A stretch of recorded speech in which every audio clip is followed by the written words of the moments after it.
আমি আজকে আবার আরেকটা জিনিস বানাতে এসেছি, ওটা হলো জিরা রাইস। 3 কাপ মতো চাল আমি আধ ঘন্টা আগে ভিজিয়ে রেখে জল ঝরিয়ে রেখেছি। এখন এটাতে অল্প নুন, একটু নুন দিচ্ছি আন্দাজ, মানে টেস্ট অনুযায়ী নুনটা আমি এখানে দিয়ে দিচ্ছি। একটু মেখে রাখছি, জল ঝরিয়ে এখানে মেখে রাখছি। এই বাটিটার মাপে আমি 3 বাটি চাল নিয়েছি। এখন তার ঠিক ডাবল আমি জল নেব যখন এটা বানাবো।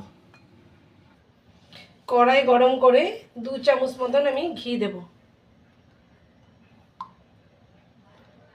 2 চামচ ঘি আর 2 চামচ আমি রিফাইন অয়েল দেব। তারপর 1 চামচ মতন উপরে দিয়ে দেব। দেখো 2 চামচ মতন রিফাইন অয়েল দিচ্ছি, গরম করে নিচ্ছি। এখন আমি যে ঘিটা ইউজ করি ওটা হলো মায়াপুরের ঘি। ঘিটা গরম হয়ে গেছে, আমি 1 চা চামচ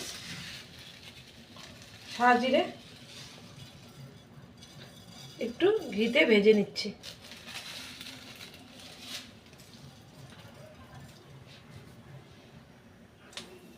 জিরে ভাজা হয়ে গেছে, আমি সাদা জিরে ইউজ করেছি। তোমাদের বাড়িতে যদি সাদা জিরে না থাকে তোমরা এমনি জিরেও ইউজ করতে পারো। সাদা জিরের খালি স্মেলটা আলাদা হয়। তারপরে আমি চালটা দিয়ে দিচ্ছি, 3 বাটি চাল। অল্প নেড়ে চেড়ে নিচ্ছি।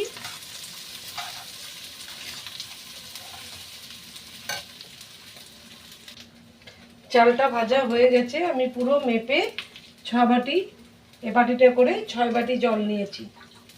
এখন আস্তে করে দেখো পুরো চালটা ভাজা হয়ে গেছে, চাল জিরেগুলোর সাথে তেলটা গায়ে লেগে গেছে চালগুলো।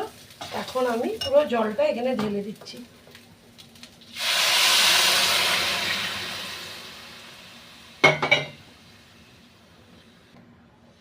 দেখো এখন আমি পুরো জলটাকে একটা ঢাকা দিয়ে বয়েল করে নিচ্ছি ফুল ফ্লেমে। এখন গ্যাসের আঁচটা বাড়িয়ে দিয়েছি। গ্যাসের আঁচটা বাড়ানোর পরে অল্প জলটাকে বয়েল করে নিচ্ছি। এখন ঢাকনা দিয়ে দিলাম, ঢাকনা দিয়ে এখন জলটা বয়েল করে নিচ্ছি।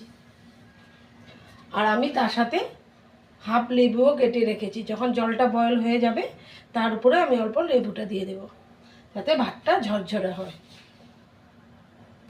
জিরে রাইস রান্নাটা খুব তাড়াতাড়ি হয়ে যায়, তার জন্য আমরা বেশি সময় চাই না, কিন্তু খেতে খুব দারুণ হয়।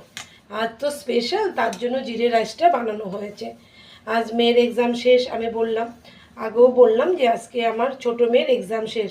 বড় মেয়ের শুরু, বড় মেয়ের আজ থেকে প্রি বোর্ড শুরু, ওর প্র্যাকটিক্যাল স্টার্ট হয়েছে বড় মেয়ে, কিন্তু ছোটো মেয়ের এক্সাম শেষ।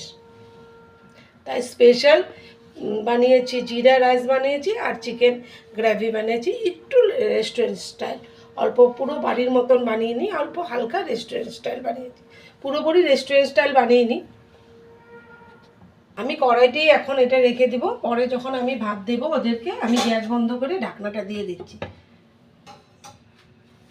যখন দেব তখন আমি এটা হালকা গরম করে নিয়ে তারপর ওদেরকে দেবো, কারণ ঘি দিয়েছি তো অল্প ঢেকে রাখছি।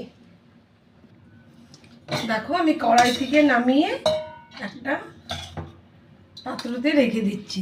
কি ঝরঝরা হয়েছে দেখো, দেখো কি সুন্দর হয়েছে। পুরো এটা ফিল আপ করে রেখে দিচ্ছি। এখন দেখেছো কি সুন্দর ধোয়া উঠেছে। আমি এখন সুন্দর করে এটা ঢেকে ওদের জন্য রেখে দিচ্ছি, মেয়েদের জন্য। চলো বাড়িতে অবশ্যই বানিয়ে তোমরা জিরা রাইস আর চিকেন গ্রেভি। চলো আসি, বাই বাই, ভালো থেকো সবাই। হ্যাঁ, আবার দেখা হবে।